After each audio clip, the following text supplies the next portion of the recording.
Four Noble Truths. We have learned about the life of the Buddha. Buddha is not a name, but a title.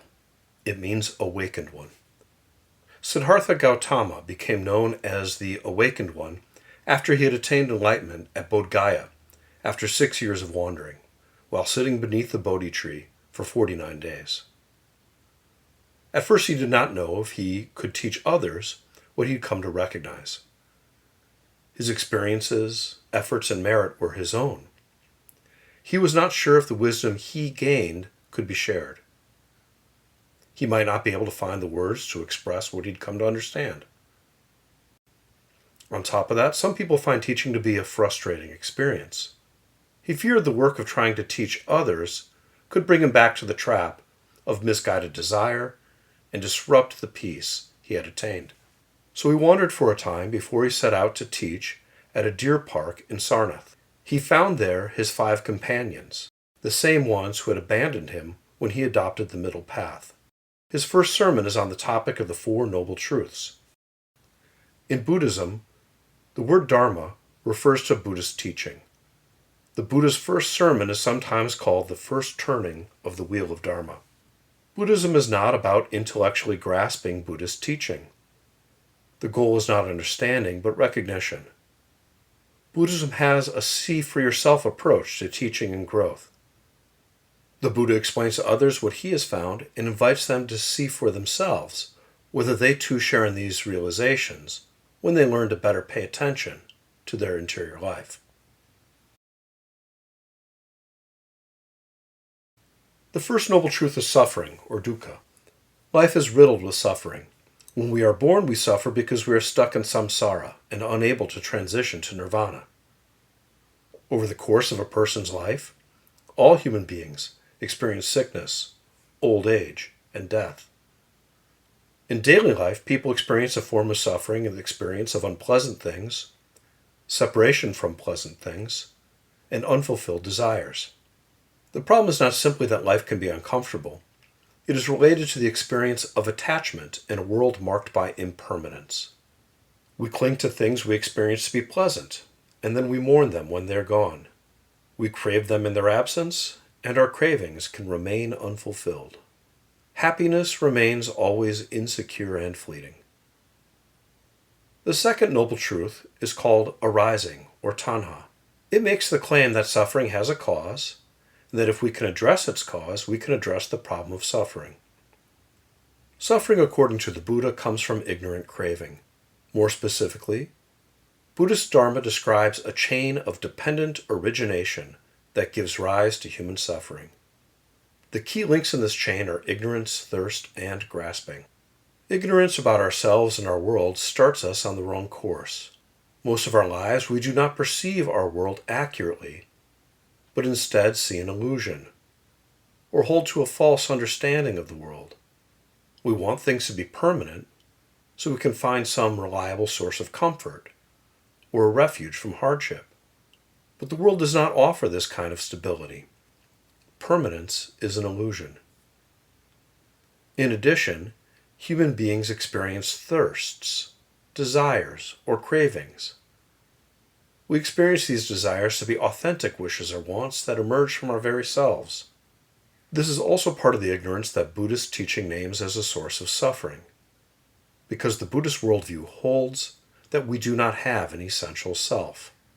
What people call a self is also an illusion. Finally, we grasp for sources of comfort or safety.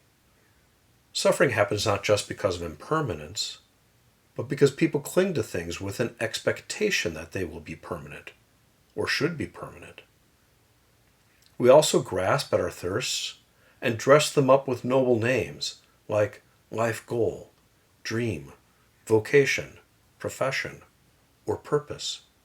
When a person cannot accept the world as being in a state of constant flux, we might pretend that nothing has changed, or insist that nothing should change. But eventually, we can no longer hide from the fact that nothing lasts forever, and we feel thrown or unsteady. When we respond poorly to our feelings of insecurity, we risk hurting others as we grasp for status or power. Buddhist practice responds to the problem of suffering by addressing its source, and it works to extinguish ignorant craving. The third noble truth is cessation, or nirvana. Because suffering has a cause, we can work to eliminate suffering by addressing its source. If we address ignorance, thirst, and grasping, we can bring suffering to an end.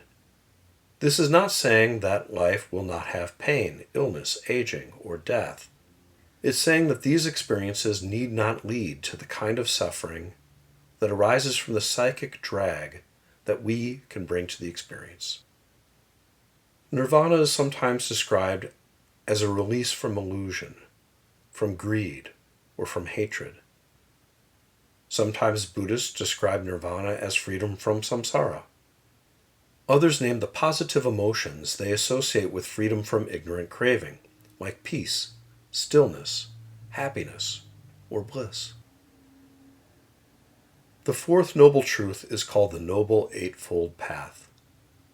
The historical Buddha had experienced extreme asceticism as a distraction from spiritual edification, so he pursued the middle path between extreme self-denial and extreme self-indulgence.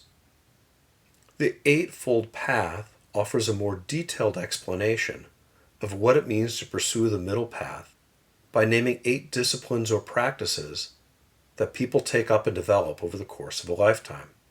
They are not attainments but processes. When people become inattentive to their practice, they could find themselves sliding into different habits. The practices of the Eightfold Path are sorted into 3 groups. There are 3 practices related to ethics, conduct, or how people live: right speech, right action, and right livelihood. There are 3 practices related to mental discipline: right effort, right mindfulness, and right concentration. And there are 2 practices related to wisdom: right understanding and right thought.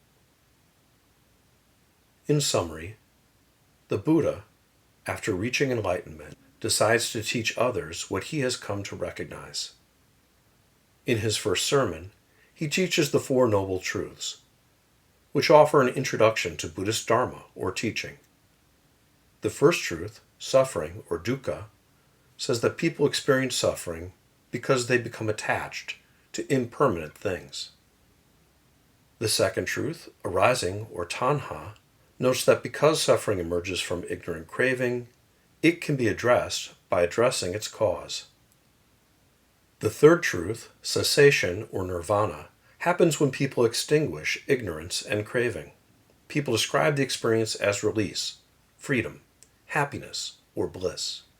The fourth truth, called the Noble Eightfold Path, describes the habits of conduct, mindset, and wisdom conducive to nirvana.